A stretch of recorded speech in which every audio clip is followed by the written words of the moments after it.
நாளை மிக சக்தி வாய்ந்த அபிஜித் நட்சத்திரம். இந்த ஒரு இலை உங்கள் கையில் கிடைச்சது அப்படின்னா 16 செல்வமும் வீடு தேடி வரும், பணம் ராக்கெட் வேகத்தில் வந்து சேரும். இந்த இலையை எப்படி பயன்படுத்தணும், எந்த நேரத்தில் பயன்படுத்தணும், இந்த பரிகாரம் செய்து முடித்த பிறகு நம்ம என்ன செய்யணும் அப்படிங்கிறதெல்லாம் தெளிவாக இந்த பதிவில் பார்க்கலாம். வீடியோவை ஸ்கிப் பண்ணாமல் பார்த்தீங்கன்னா தான் நான் சொல்லக்கூடிய தகவல் உங்களுக்கு முழுமையாக புரியும். வீடியோ பிடிச்சிருந்தா மறக்காமல் லைக் பண்ணுங்கள், ஷேர் பண்ணுங்கள். புதுசாக பார்க்குறவங்க சப்ஸ்கிரைப் செஞ்சுட்டு பாருங்கள். இப்போ பதிவை பார்க்கலாம். இப்போ நம்ம எந்த இலையை பயன்படுத்த போகிறோம் அப்படிங்கிறது உங்களுக்கு வீடியோவை பார்த்தாலே தெரிஞ்சிருக்கும். மருதாணி இலை தான். இந்த மருதாணி இலைக்கும் அபிஜித் நட்சத்திரத்துக்கும் மிக மிக தொடர்புடையதாக இருக்குது. அது எப்படி அப்படிங்கிறத தெரிஞ்சுக்கலாம். இந்த சீதை, சுக்கிரன், யமன் இவங்ககிட்டலாம் வரம் வாங்கி வந்த ஒரு செடி தான் இந்த மருதாணி செடி. இந்த மருதாணி செடி அப்படிங்கிறது சீதைக்கு மிகவும் பிடித்த ஒரு செடி. ஏன் அப்படின்னா நீங்கள் தெரிஞ்சிருப்பீங்க, சீதை அசோகவனத்தில் இருந்தப்போ இந்த மருதாணி செடிக்கிட்ட தான் அதிக நேரம் பேசி கொண்டு இருந்ததாக நீங்கள் பல பதிவுகளில் கேட்டிருப்பீங்க. அதனால தான் சீதை இந்த செடிக்கு வரம் கொடுத்ததாகவும் எல்லாம் கேட்டு தெரிஞ்சிருப்பீங்க. இந்த சீதைங்கிறது யாரு? மகாலட்சுமியோட அம்சம். இந்த பெருமாளோட மார்பில் இருப்பது யாரு? மகாலட்சுமி தாயார். இந்த மகாலட்சுமி தாயாருக்கு அப்போ எவ்வளவு விசேஷமானது இந்த மருதாணி. இந்த அபிஜித் நட்சத்திர நாளில் இந்த மருதாணி இலையை நம்ம பயன்படுத்தணும் அப்படின்னா 16 செல்வமும் கிடைக்கும்.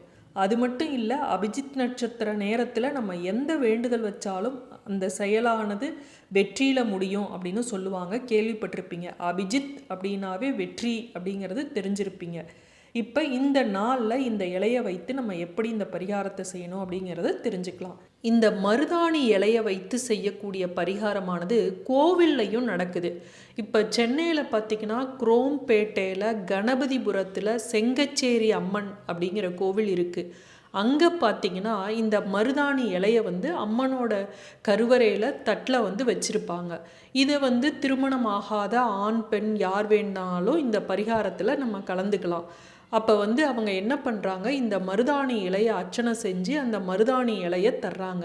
இந்த மருதாணி இலையை யார் ஒருத்தர் தொடர்ந்து 3 பௌர்ணமிகள் இந்த அர்ச்சனை இலையை வாங்கிட்டு வலது உள்ளங்கையில் யாராக இருந்தாலும், ஆணாக இருந்தாலும் சரி, பெண்ணாக இருந்தாலும் சரி வச்சுக்கணும். மீதி மருதாணி இருக்குது அப்படின்னா அதை மற்றவர்கள் உபயோகிக்கக்கூடாது. பரிகாரம் செய்கிறவங்க தான் அதை பயன்படுத்தணும்.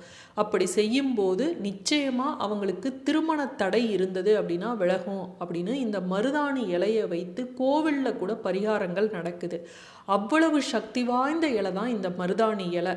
இந்த மருதாணி இலையை இன்றைய தினம் இல்லாமல் எந்தெந்த நாட்களில் நம்ம பயன்படுத்தலாம் அப்படின்னு பார்த்தீங்கன்னா, கிழமைகளில் வியாழக்கிழமை, புதன்கிழமை, ஞாயிற்றுக்கிழமை, வெள்ளிக்கிழமை, திதிகளில் தசமி திதி, ஏகாதசி திதி, பௌர்ணமி திதி, பஞ்சமி திதி, இந்த திதிகளில் நம்ம பயன்படுத்தலாம். இது நிறைய சுப நிகழ்ச்சிகளில் நம்ம எப்படி இந்த மருதாணி இலையை பயன்படுத்துகிறோமோ அதே போல் விரத நாட்களில் குறிப்பிட்ட சுப தினங்களில் இதை நம்ம பயன்படுத்தும் போது அதனுடைய சக்தியானது நமக்கு கிடைக்கும். இந்த அபிஜித் நட்சத்திரமானது திங்கட்கிழமையில வந்திருக்கு. திங்கள் அப்படின்னா சோமவாரம் அப்படிம்போம், சிவனுக்குரிய நாள். திங்கட்கிழமைக்கு அதிபதி யாரு அப்படின்னா சந்திர பகவான். அதனால சிவனுக்கும் சந்திர பகவானுக்கும் உரிய நாளில் இந்த அபிஜித் நட்சத்திரம் வந்திருக்கு. வருடத்தோட முதல் அபிஜித் நட்சத்திரம் இதுதான். அதுவும் சோமவாரத்தில் வந்திருக்கு. இந்த அபிஜித் நட்சத்திர ஸ்துதியிலேயே பார்த்தீங்கன்னா சிவச்சிய விஷ்ணு மெய்தீனாம் அப்படின்னு வரும். இந்த அபிஜித் நட்சத்திரம் வந்திருக்கக்கூடிய நாள் ஜனவரி 19ஆம் தேதி திங்கட்கிழமையில வந்திருக்கு. மதியம் 12:52 முதல் 1:16 வரையும் இருக்கக்கூடிய 24 நிமிடங்கள். இதற்கு நமக்கு முதல்ல தேவைப்படுவது மருதாணி இலை. இதோட நமக்கு விரலி மஞ்சள் அல்லது குண்டு மஞ்சள், எந்த மஞ்சளாக இருந்தாலும் சரி, 2ல் ஏதாவது ஒன்று எடுத்துக்குங்க. பித்தளை தட்டை எடுத்துக்குங்க.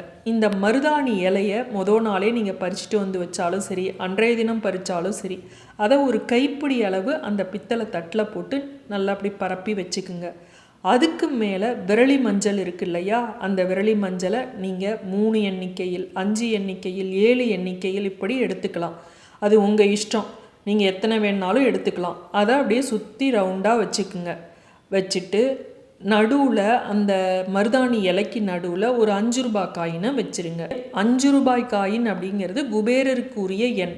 அதனால தான் 5 ரூபாயை நம்ம நிறைய ஆன்மீக பரிகாரங்களுக்கு பயன்படுத்துகிறோம். இப்போ அதை வச்சுட்டு நீங்கள் என்ன பண்ணணும், இந்த தட்டை பிரம்ம முகூர்த்தத்தில் தான் நீங்கள் ரெடி பண்ணணும். காலையிலேயே சீக்கிரம் எழுந்து மகாலட்சுமி படம், பெருமாள் படம் இருக்குது அப்படின்னா அந்த பெருமாள் படத்துக்கு முன்னாடி, சிலைக்கு முன்னாடி இந்த தட்டில் இது மாதிரி போட்டு வச்சுருங்க. இந்த பரிகாரத்தை ஆண் பெண் யார் வேண்டுமானாலும் செய்யலாம். குளிச்சுட்டு தான் செய்யணும், குளிக்காமல் காலையில் பிரம்ம முகூர்த்தத்தில் செய்யணுமே அப்படின்னு யாரும் செய்யக்கூடாது. அதே போல் மாதவிடாய் காலமாக இருக்குது அப்படின்னா கண்டிப்பாக செய்யாதீங்க, இந்த பரிகாரத்தை செய்யக்கூடாது. மற்ற தீட்டு காலங்கள் ஏதாவது இருந்தது, அதாவது கணவன் மனைவி தீட்டு அப்படின்னா குளிச்சுட்டு தலையோடு குளித்த பிறகு நீங்கள் இந்த பரிகாரத்தை செய்யலாம். பிறப்பு இறப்பு தீட்டு இருக்குது, ஒரு 18 நாளைக்கு தீட்டு இருக்குது, 30 நாளைக்கு தீட்டு இருக்குது, பிறப்பு தீட்டு இறப்பு தீட்டுனா அது மாதிரி இருக்கிறவங்க செய்ய வேண்டாம். உங்களுடைய குலதெய்வத்தையும் இஷ்ட தெய்வத்தையும் பெருமாளையும் நினச்சி உங்களுடைய கோரிக்கையை சொல்லி வேண்டிக்கிட்டு உங்கள் கையில் இந்த தட்டை வச்சு வேண்டிக்கிட்டு அதற்கு பிறகு பெருமாளோட பாதத்தில் வைங்க. நீங்கள் வச்சுட்டு அப்படியே விட்டுடுங்க. பிரம்ம முகூர்த்தத்தில் இதை செஞ்சுருங்க. எப்போவுமே நம்ம இந்த மாதிரி பரிகாரம் செய்யும்போது ஒரு நெய் தீபமோ ஒரு அகல் தீபம் ஏதோ ஒரு தீபம் ஏற்றி வைத்து விட்டு அதற்கு பிறகு தான் இந்த பரிகாரத்தை நீங்கள் செய்யணும். அதற்கு பிறகு அபிஜித் நட்சத்திர நேரத்துலையும் ஒரு நெய் தீபம் இல்லை ஒரு எண்ணெய் ஊற்றி ஏதோ ஒரு அகல் தீபம் ஏற்றி வைத்து கொண்டு இந்த தட்டை எடுத்து அதில் இருக்கக்கூடிய மஞ்சள், 5 ரூபாய் காயின் இதை ஒரு மஞ்சள் துணியில் முடிஞ்சு உங்களுடைய கோரிக்கை என்னவோ அதை சொல்லி பெருமாளோட படம், பெருமாளோட சிலை இருக்குன்னா அதோட பாதத்தில் வைங்க. மஞ்சள் துணி தான் பயன்படுத்தணும். ஏன் அப்படின்னா பெருமாளுக்கு மிகவும் விசேஷமான ஒரு துணி அப்படின்னா மஞ்சள் துணி. விஷ்ணு சகஸ்ரநாமத்தில் கூட வரும் பாருங்க, சபீத வஸ்திரம் அப்படின்னு. சபீத வஸ்திரம்னா மஞ்சள் ஆடை உடுத்தியவரே அப்படின்னு அர்த்தம். அதனால் மஞ்சள் துணி அப்படிங்கிறது பெருமாளுக்கு மிகவும் விசேஷமான ஒரு துணி. மஞ்சள் துணியில் முடிஞ்சு இது மாதிரி வச்சதுக்கு பிறகு நீங்கள் அந்த மருதாணி இலை இருக்கு இல்லையா, அந்த இலையை எடுத்து அந்த முடிச்சு மேலே கொஞ்சம் கொஞ்சமாக நீங்கள் சொல்லிக்கிட்டே அர்ச்சனை செய்யணும். அர்ச்சனை செய்கிறப்ப உங்களுடைய கோரிக்கையை முதல்ல சொல்லிட்டு அபிஜித் நட்சத்திர ஸ்துதியை நீங்கள் சொல்லணும். ஆகமாந்து தீர அபஜிதாம்பர நட்சத்திரானாம் நாததீய ஜோதினாம் நல கங்காதர பவதாரண சிவச்சிய விஷ்ணு மேய்தீனாம் பவதா வலம் சுத பரிபாலாய சரணாகத பாகிமா. இதுதான் அபிஜித் நட்சத்திரத்திற்குரிய மந்திரம். அதற்கு பிறகு என்ன பண்ணணும் அப்படின்னா, ஒவ்வொரு முறை நீங்கள் வைக்கும்போதும் ஓம் ஸ்ரீம் லக்ஷ்மி நாராயணாய நமக, ஓம் ஸ்ரீம் லக்ஷ்மி நாராயணாய நமக அப்படின்னு சொல்லிக்கிட்டே நீங்கள் அந்த மருதாணி இலையை நீங்கள் அந்த முடிச்சு மேலே போடுங்க. எத்தனை முறை கவுண்டிங் அப்படின்னலாம் கிடையாது. நீங்கள் அந்த அபிஜித் நட்சத்திர நேரம் 24 நிமிடங்கள் இருக்கு இல்லையா, அந்த 24 நிமிடங்களும் சொல்லலாம். அது உங்களுடைய விருப்பம்.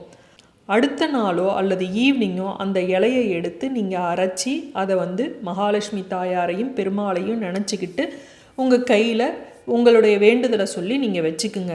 அந்த முடிச்சு இருக்கு இல்லையா, அந்த 5 ரூபாய் காயின் இருக்கக்கூடிய முடிச்சு, அந்த விரலி மஞ்சளும் இதுவும் அதை உங்களுடைய கேஷ்பேக்லேயோ பீரோவிலையோ பர்ஸ்லேயோ போட்டுக்குங்க. மீண்டும் அடுத்த காணொளியில் சந்திக்கும் வரை நன்றி, வணக்கம்.